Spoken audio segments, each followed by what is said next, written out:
मैं आपके लिए फिर से वीडियो लेकर आई हूँ और कक्षा 12वीं का जो हम अध्याय पढ़ रहे थे नियोजित विकास की राजनीति, उसमें हमने जाना कि कैसे किस प्रकार से जो है नियोजन के द्वारा विकास को आगे बढ़ाया गया। तो हमने पढ़ा कि पंचवर्षीय योजना के द्वारा विकास की हमारी अर्थव्यवस्था को आगे ले जाने का काम हुआ और पहली, दूसरी, तीसरी कैसे आई, ये सब हम लोगों ने जाना। आगे हम चलते हैं, प्रथम पंचवर्षीय योजना के बारे में जानेंगे जो 1951 से 56 के बीच थी।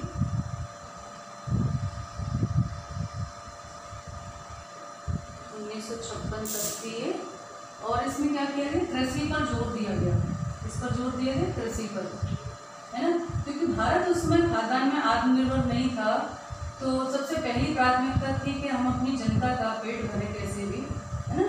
तो पहली पंचवर्षीय योजना पर जो है कृषि पर जोर दिया गया और बड़े बड़े बांध और सिंचाई परियोजनाएं बनी।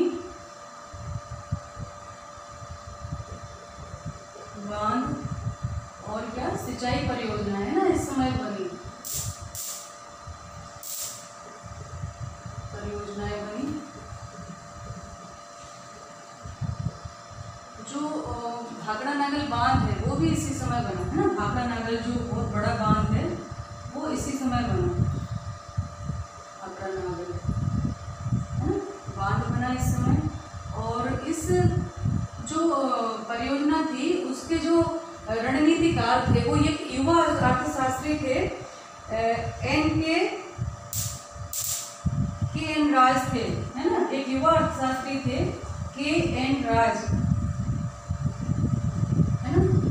इन्होंने, ये अर्थशास्त्री थे इसके पूरे मॉडल तैयार करने के लिए, और इन्होंने कहा कि अगर भारत ने अपनी विकास दर जो है वो धीमी रखनी चाहिए, अगर तीव्र गति से आगे बढ़े तो अर्थव्यवस्था को चोट पहुंच सकती है, क्योंकि हमें अभी वो क्षमता नहीं थी कि हम तीव्र गति से आगे बढ़ पाते। तो कृषि पर जोर दिया गया, क्योंकि ज़्यादातर 73 से 75% जनता गांव में निवास करती थी, कृषि पर आधारित थी। तो कृषि पर जोर दिया, बड़ी परियोजनाएं लाई गई और ये किया गया कि भाई कैसे भी जो है, इसका उद्देश्य था कि खाद्यान्न में आत्मनिर्भर बने और राष्ट्रीय आय का स्तर ऊंचा उठाएं, तो और रोजगार के अवसर भी सृजन हो, है ना। तो लेकिन इसमें क्या हुआ, इसका उद्देश्य क्या था, अपना राष्ट्रीय आय को ऊंचा बढ़ाना, राष्ट्रीय आय के स्तर को ऊंचा करना, स्तर ऊंचा करना, ठीक है। अब ये ऊंचा कैसे हो सकता था, सिर्फ उसी से तो नहीं हो सकता था, ठीक है। तो इन्होंने क्या किया, बचत को प्रोत्साहन किया, बचत को, है ना, बचत को प्रोत्साहित किया कि भाई बचत के द्वारा जो है हम अपनी अर्थव्यवस्था को पटरी पर लाएंगे। तो हालांकि उस समय तक जो लोगों का खर्च था निम्न स्तर पर था, यानी जो एक्सपेंडिचर था बहुत कम था, कम में गुजारा लोग कर रहे थे। अब उससे और कितना नीचे ले जाया जा सकता था, ये मुद्दा था, ये प्रश्न था। तो बहुत सारी बातें थी इस पंचवर्षीय योजना में। हालांकि जो दिया गया उसमें काफ़ी कुछ सुधार हुआ और भारत खाद्यान्न में आत्मनिर्भर भी बना। और इसी प्रकार से 60 से 70 के दशक में बचत में लगातार कमी आई। हालांकि बचत हो रही थी पर उतनी नहीं हो रही थी। तो 1960 से लेके तो 70 के दशक तक बचत में काफ़ी कमी आई, है ना। बचत जो पहले लोग कर रहे थे उसमें कमी आई। तो ये पहली पंचवर्षीय योजना थी जो कृषि आधारित थी, ठीक है। और इसमें कृषि पर जोर दिया गया, बड़े बड़े बांध बनाए गए और जो पैसा था, मतलब जो हमारे पास उपलब्ध संसाधन थे उसमें से ज़्यादातर किसमें खर्च किया गया, कृषि क्षेत्र पर, है ना। पंचवर्षीय योजनाएं कैसे बनी ये सब तो हम पहले ही पढ़ चुके हैं। तो सोवियत संघ से हमने ये मॉडल अपनाया था और किस प्रकार से एक टारगेट करके वो, ठीक है। अब है दूसरा जो हमारा है, दूसरा वो है औद्योगिकरण की तेज रफ्तार। यानी हमने पहले किस चीज़ पर जोर दिया, धीरज पर जोर दिया, यानी धीरे धीरे समय समय जो है हम आगे बढ़ेंगे। लेकिन दूसरी पंचवर्षीय योजना में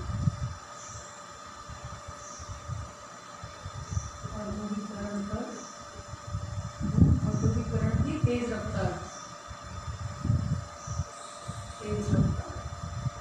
इसमें क्या हुआ कि जब द्वितीय पंचवर्षीय योजना आई, है ना, दूसरी पंचवर्षीय योजना जो आई उसमें किस पर जोर दिया गया, 1957 में द्वितीय पंचवर्षीय योजना, है ना।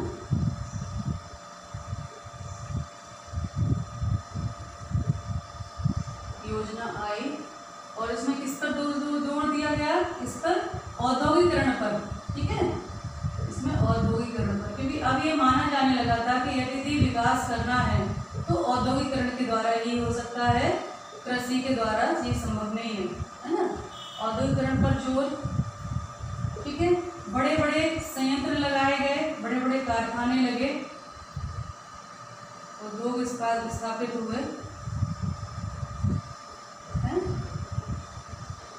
और इसमें किसने बनाया था इसको, ये पूरी पंचवर्षीय योजना का मॉडल था PC Mahalanobis model, PC Mahalanobis, क्योंकि इन्होंने ये बनाई थी, ठीक है। इसको पीसी महालनोबिस मॉडल कहा जाता है क्योंकि महालनोबिस जो थे उन्होंने ये पूरा द्वितीय पंचवर्षीय योजना की खाका तैयार किया था और औद्योगिकरण पर जोर दिया था कि बड़े बड़े उद्योग अब लगाए जाने चाहिए, क्योंकि औद्योगिकरण के बिना जो है विकास संभव नहीं है। तो बड़ी संख्या में उद्योग लगाए गए, जैसे कि भिलाई है, बोकारो है, ये बड़े बड़े जो संयंत्र लगे हैं सार्वजनिक क्षेत्र में, ये सब उसी समय के हैं और इनके माध्यम से औद्योगिकरण को तेज किया गया। अब यहाँ पर थोड़ी सी परेशानी थी, इतना आसान नहीं था इसको क्रियान्वित करना, क्योंकि भारत के पास जो मशीनरी चाहिए थी, जो तकनीकी चाहिए थी, वो विदेशों से मंगानी थी। तो विदेशी मुद्रा का हमारे पास भंडार था नहीं, तो विदेशी मुद्रा बहुत अधिक मात्रा में खर्च की गई, क्योंकि विदेशों से सारी चीज़ें आई। अब तो बहुत सारी चीज़ें जो है भारत में ही बनने लगी हैं, इवन भारत कुछ बाहर भी जो है एक्सपोर्ट करने लगा है। तो बट उस समय में लेकिन ये संभव नहीं था। तो इस औद्योगिकरण के लिए बहुत बड़ी संख्या में विदेशी मुद्रा जो है हमारी खर्च हुई और कहना चाहिए कहीं ना कहीं एक भय था कि भाई अगर सारा पैसा इस पर हो जाएगा तो खाद्यान्न संकट फिर से उत्पन्न हो सकता है ना।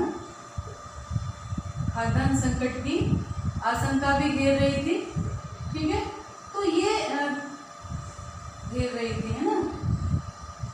लेकिन इस समय ये तो आवश्यक था कि भाई हमें इस पर जोर देना है, ठीक। अब इसमें क्या हुआ, इसको बढ़ावा देने के लिए, यानी औद्योगिकरण को बढ़ावा देने के लिए सरकार ने बहुत सारी चीज़ों के आयात को प्रतिबंधित कर दिया, यानी जो चीज़ें बाहर से मंगाती थी वो उन पर आयात पर बहुत सारा टैक्स लगा दिया या प्रतिबंध लगा दिया।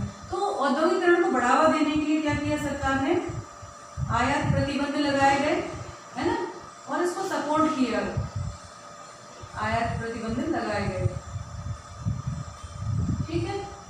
और क्या किया गया, उसके अलावा बहुत सारी कोशिशें उन्होंने करी हैं निजी और सार्वजनिक क्षेत्र के उद्योगों को, जिससे आगे बढ़ाने में मदद मिली, है ना।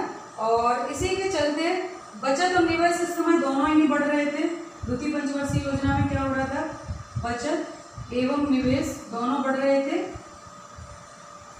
ठीक है, दोनों बढ़ रहे थे इस समय।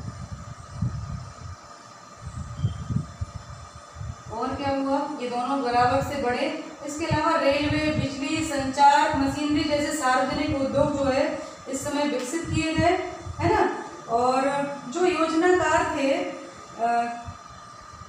जो उद्योगों ने जो है कृषि की अपेक्षा निवेश को ज़्यादा आकर्षित किया।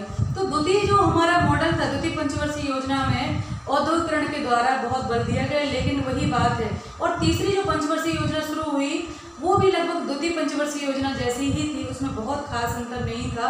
लेकिन फिर भी लोग आलोचक जो हैं उनका कहना था कि भाई ये सारी चीज़ें प्रॉपर नहीं की गई। स्वाभाविक है, जो चीज़ें आशाएं लगाई जाती हैं वो वैसी की वैसी परिस्थितियां भी हमारे पास होनी चाहिए, सारी मशीनरी भी वैसी होनी चाहिए, तब वो सारे परिणाम मिलते हैं।